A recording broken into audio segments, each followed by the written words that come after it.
Una de las grandes consecuencias de lo artificial de nuestra vida es el aumento de las enfermedades cardiovasculares. Nuestro corazón está sometido a un ritmo aceleradamente frenético que nos conduce no sabemos muy bien a dónde. La Biblia nos aconseja pararnos en las encrucijadas y elegir bien la dirección que queremos tomar. Jesucristo afirmó ser el camino. Te invitamos a comprobar la veracidad de dicha afirmación.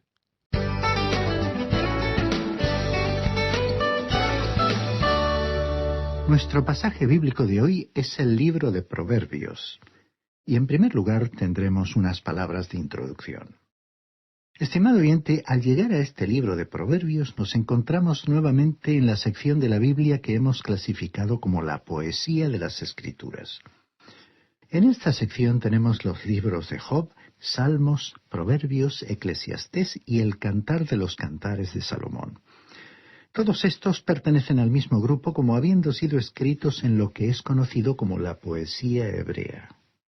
Pero debemos notar que el libro de Proverbios es diferente a cualquier otro libro.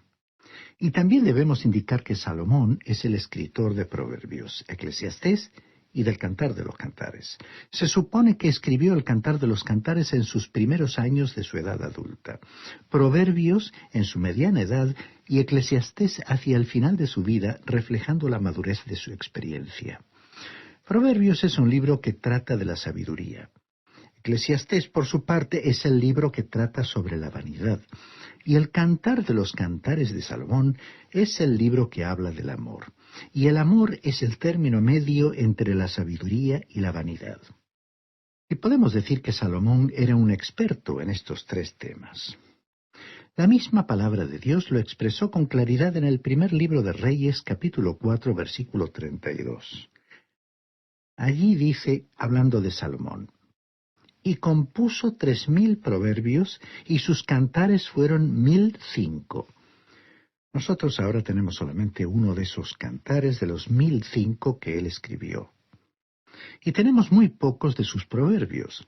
Ahora en los versículos 33 y 34 de este capítulo 4 del primer libro de los Reyes se nos dice: También disertó sobre los árboles desde el cedro del Líbano hasta el hisopo que nace en la pared.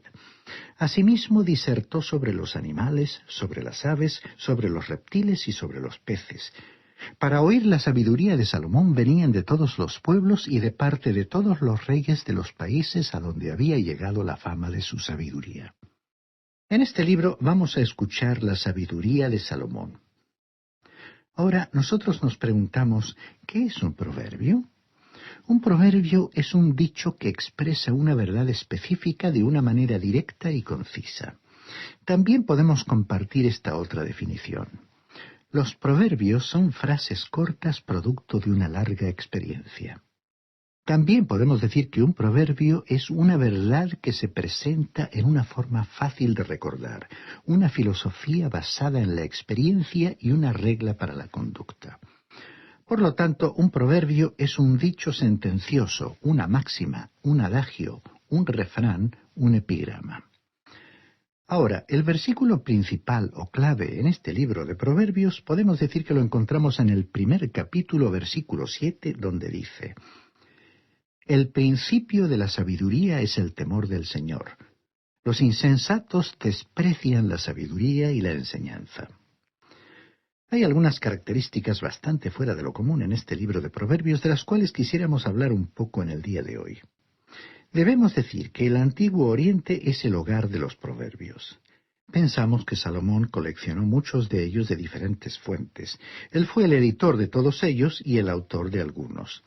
Eso quiere decir que lo que tenemos aquí es el registro inspirado de los proverbios que son de la pluma de Salomón o de otros autores, a los cuales Dios ha dado su aprobación, como veremos más adelante.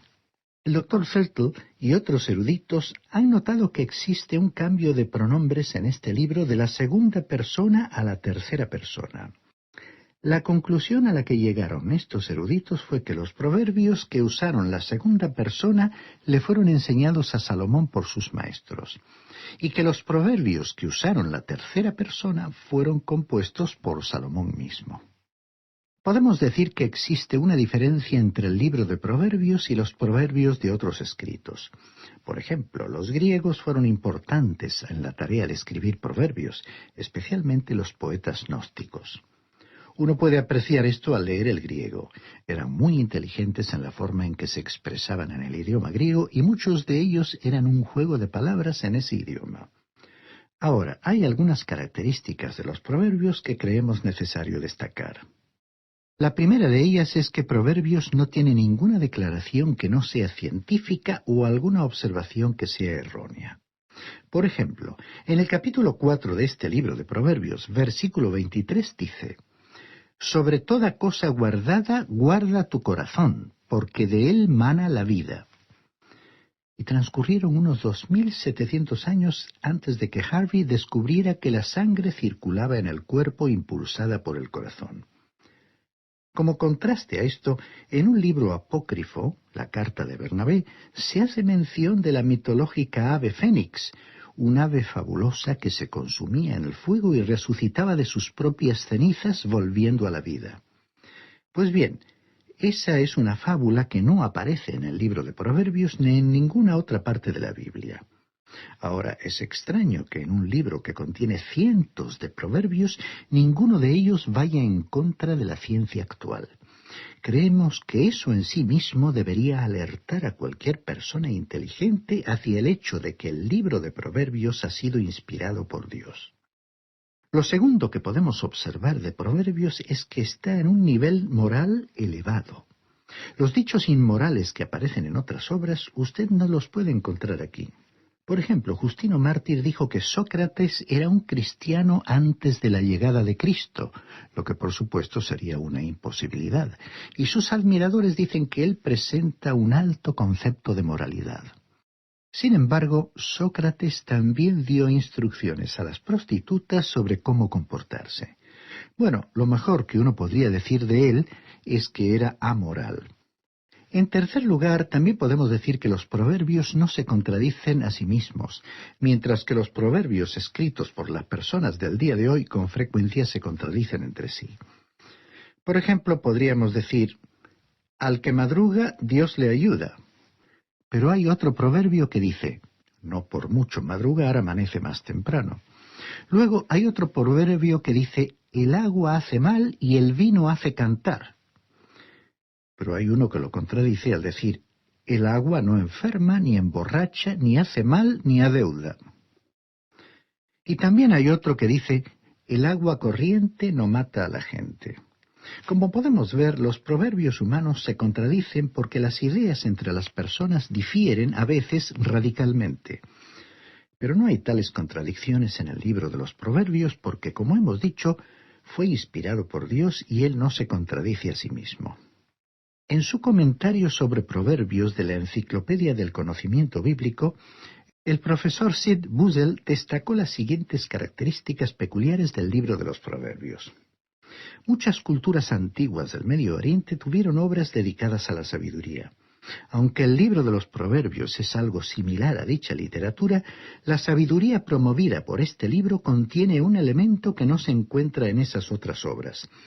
La sabiduría de estos proverbios de la Biblia contiene sagacidad práctica, agudeza mental y habilidad funcional, así como también una vida moral recta e íntegra que brota naturalmente de una correcta relación con el Señor. La frase que encontramos en el capítulo 9, versículo 10, «El temor del Señor es el principio de la sabiduría», hace que el concepto hebreo de la sabiduría sea único. Para ser sabio en el sentido bíblico del término, uno debe comenzar estableciendo una relación adecuada con Dios. Temer al Señor significa respetarle por ser quien es y responder depositando en Él nuestra confianza, rendirle nuestra adoración, obediencia y servicio. Si Dios no es honrado y su palabra no es obedecida, entonces la sabiduría, tal como los sabios hebreos la definieron, nunca puede ser alcanzada. El propósito del libro de los Proverbios es entonces desarrollar en otros, especialmente en los jóvenes, un enfoque hábil de la vida que comienza en estar debidamente relacionados con el Señor. Hasta aquí las opiniones del profesor Buzzell. Ahora, mientras que el libro de Proverbios parece ser una colección de dichos sin ninguna intención de presentar un orden en particular o un arreglo ordenado preconcebido, algunos de nosotros creemos que el libro desarrolla una historia que percibiremos al avanzar en su estudio. En realidad, lo que aquí se relata es la imagen de un joven que comienza su vida. Y la primera lección que él recibe se encuentra en el versículo 7 del primer capítulo, que, como ya hemos dicho, es la clave de este libro. El principio de la sabiduría es el temor del Señor. Los insensatos desprecian la sabiduría y la enseñanza.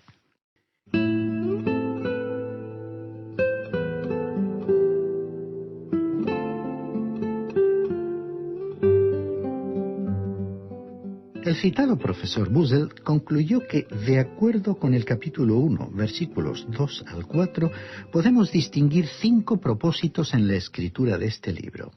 Primero, para aprender sabiduría e instrucción o disciplina. Segundo, para conocer razones prudentes o discernir dichos profundos. Tercero, para adquirir instrucción y prudencia en una sabia conducta, justicia, juicio y equidad. Cuarto, para dar sagacidad a los ingenuos. Y quinto, para dar a los jóvenes inteligencia y cordura. Estos propósitos en realidad se centran en ayudar a los lectores a vivir sabiamente. Los proverbios eran empleados por los padres para impartir sabiduría en una forma que convertía el aprendizaje en un desafío, en una aventura. El propósito al utilizar los proverbios era ayudar a los jóvenes a adquirir habilidades mentales que promovieran una vida sabia. Tanto el contenido como la estructura de estos dichos contribuían al desarrollo de los oyentes. Se presentaba al proceso de aprendizaje como un reto que culminaba en una recompensa. En la literatura de la sabiduría, tener la sabiduría de Dios implicaba tener la capacidad de enfrentarse con las demandas de la vida de una manera que honrara a Dios. El profesor Toy, autor de un comentario crítico y exegético del libro de Proverbios, escribió que la sabiduría es el conocimiento de una vida recta en el sentido más elevado. Dijimos entonces que el libro de Proverbios nos cuenta una historia, y que este joven que se menciona aquí descubre que hay 2 escuelas que están en pugna, tratando de lograr que él vaya a una de ellas. Es como si él hubiera recibido los catálogos de la universidad, digamos, indicándole los beneficios que puede recibir al asistir a una de ellas. Una de esas escuelas es conocida como la de la sabiduría. La otra es conocida como la escuela de los insensatos. Bien, siguiendo adelante, podemos decir que los consejos que se presentan en este libro de Proverbios trascienden todas las épocas del trato de Dios con los seres humanos. No hay ninguna diferencia si usted está en el Antiguo o en el Nuevo Testamento. Sus verdades no han dejado de serlo y es un libro provechoso para todos. Ahora, alguien quizás presente una objeción diciendo, pero en este libro no se encuentra nada acerca del Evangelio. Pero aquel de cuya sabiduría habla este libro no es otro que el Señor Jesucristo. El libro de Proverbios no es una mezcolanza de declaraciones inconexas o no relacionadas entre sí. Por el contrario, es un libro que sí tiene mucho sentido, lo cual podemos comprobar, y tiene un plan y una disposición ordenada. Salomón tuvo algo que decir en cuanto a su propia enseñanza. En el libro de Eclesiastés capítulo 12, versículo 9, dijo, «Cuanto más sabio fue el predicador, tanto más enseñó sabiduría al pueblo. Escuchó, escudriñó y compuso muchos proverbios». Otra versión tradujo, ponderó, investigó y ordenó muchísimos proverbios. Aquí hay algo que hará del libro de Proverbios una experiencia emocionante para usted. Hay en este libro un pequeño esbozo de cada personaje de la Biblia, y vamos a sugerir a algunos de ellos. Y usted al leerlo seguramente disfrutará descubriendo a otros. También creemos que usted descubrirá que hay proverbios adecuados para describir a algunos de sus amigos y conocidos. aunque quede librado usted de evaluar la conveniencia de informarles a ellos sobre cuál es el proverbio que mejor les describe. Seguramente hay un proverbio adecuado para cada uno de nosotros, y nos resultará interesante recorrer todo este libro. En cuanto a la estructura literaria del libro de Proverbios, está basada en estrofas formadas por 2 oraciones pareadas. Las 2 oraciones de cada pareado están generalmente relacionadas entre sí por lo que se ha llamado paralelismo, de acuerdo con la poesía hebrea. Es que la poesía hebrea no tiene rima o métrica, como nuestra poesía. La poesía hebrea consiste en el paralelismo de ideas. Pueden destacarse 4 clases de paralelismo. Primera, paralelismo sinónimo. En este caso, la segunda cláusula vuelve a expresar lo dicho en la primera, es decir, que expresa la misma idea con diferentes palabras. Tenemos un ejemplo. En el capítulo 19 de este libro de Proverbios, versículo 29, leemos: Preparados hay juicios para los insolentes y azotes para las espaldas de los necios. Podemos ver otro ejemplo. En el capítulo 1, versículo 2, dice: Para aprender sabiduría e instrucción, para conocer razones prudentes. Y en el capítulo 2, versículo 11, dice: La discreción te guardará y te preservará la inteligencia. Segunda clase, paralelismo antitético o de contraste. En este caso, una verdad que está expresada en la primera cláusula, en la segunda cláusula se refuerza por contraste con la verdad opuesta. Tenemos un ejemplo en el capítulo 13, versículo 9, que dice: La luz de los justos brilla alegremente, pero se apagará la lámpara de los malvados. Aquí podemos ver que la segunda afirmación está exponiendo la misma verdad, pero por contraste, desde el punto de vista opuesto. Tenemos otro ejemplo en el capítulo 10, versículo 1, que dice: El hijo sabio alegra al padre, pero el hijo necio es la tristeza de su madre. También podemos leer en el capítulo 11, versículo 1, que dice: El Señor aborrece la balanza adulterada, pero la pesa cabal le agrada. Tercera, paralelismo sintético. En este caso, la segunda cláusula continúa o desarrolla el pensamiento de la primera cláusula. Tenemos un ejemplo en el capítulo 20 de Proverbios, versículo 2, que dice: Como rugido de cachorro de león es la ira del rey.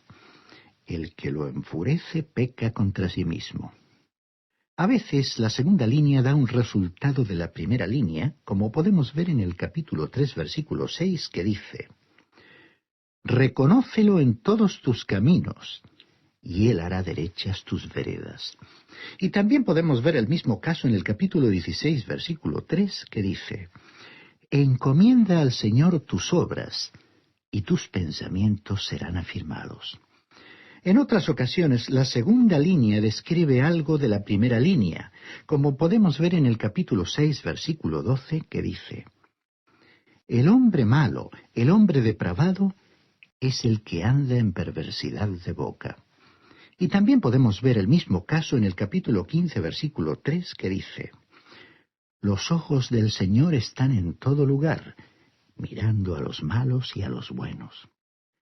A veces una línea da preferencia a lo que es citado en la otra línea. Hay 19 de estos casos reconocidos por las expresiones más vale o mejor es. Veamos los siguientes ejemplos.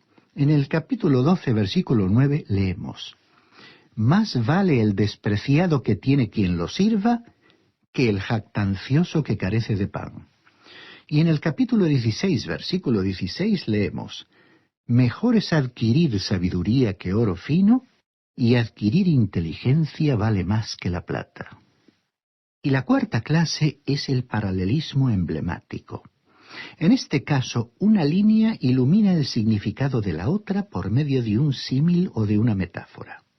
Tenemos un ejemplo en el capítulo 10, versículo 26, que dice: Como el vinagre para los dientes y el humo para los ojos, así es el perezoso para quienes lo envían. Podemos leer otro caso en el capítulo 25, versículo 12, que dice: Como pendiente de oro y adorno de oro fino, es el sabio que reprende al oído atento. Y en este mismo capítulo 25, versículo 23, tenemos otro ejemplo que dice: El viento del norte trae la lluvia, y la lengua murmuradora el semblante airado. Ahora conviene aclarar que no todos los versículos de Proverbios tienen 2 líneas. Algunos tienen 3, como podemos ver en el capítulo 1, versículo 27. Unos pocos tienen 4, como podemos ver en el capítulo 30, versículo 9. Y un versículo incluso tiene 6 líneas, como es el caso del capítulo 30, versículo 4. Vamos a presentar ahora un bosquejo general que muestra las pautas sobre las que está organizado el libro.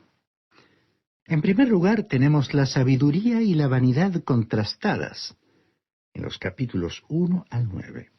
Esta sección está encabezada por la frase «Los proverbios de Salomón», en el capítulo 1, versículo 1. Considerando que Salomón reinó desde el año 971 al 931, los proverbios que él escribió podrían ser fechados en el siglo X a.C. En segundo lugar, tenemos los proverbios de Salomón, en los capítulos 10 al 24, escritos y organizados por él mismo. En tercer lugar, tenemos los proverbios de Salomón entre los capítulos 25 al 29, ordenados por colaboradores de Ezequías. Considerando que Ezequías reinó desde el año 729 al 686, estos capítulos deben haber sido registrados en ese período. En cuarto lugar tenemos el oráculo de Agur, un sabio desconocido, en el capítulo 30. Y en quinto y último lugar tenemos los proverbios de una madre a Lemuel, en el capítulo 31. Se cree que era Betsabé, la madre de Salomón. Dios mediante, en nuestro próximo estudio vamos a comenzar en el texto mismo de este libro. Mientras tanto, le sugerimos que lea el primer capítulo de Proverbios, para estar así familiarizado con su contenido y para que pueda usted sacar el mayor provecho posible de este estudio. Recordemos que este libro repite una y otra vez el contraste entre la persona sabia, que tiene una correcta relación con Dios, y el insensato, que es malvado o injusto. Este contraste se resume en el Salmo 1, versículo 6, que dice: El Señor conoce el camino de los justos, mas la senda de los malos perecerá. Estamos finalizando el programa número 700 de La Fuente de la Vida.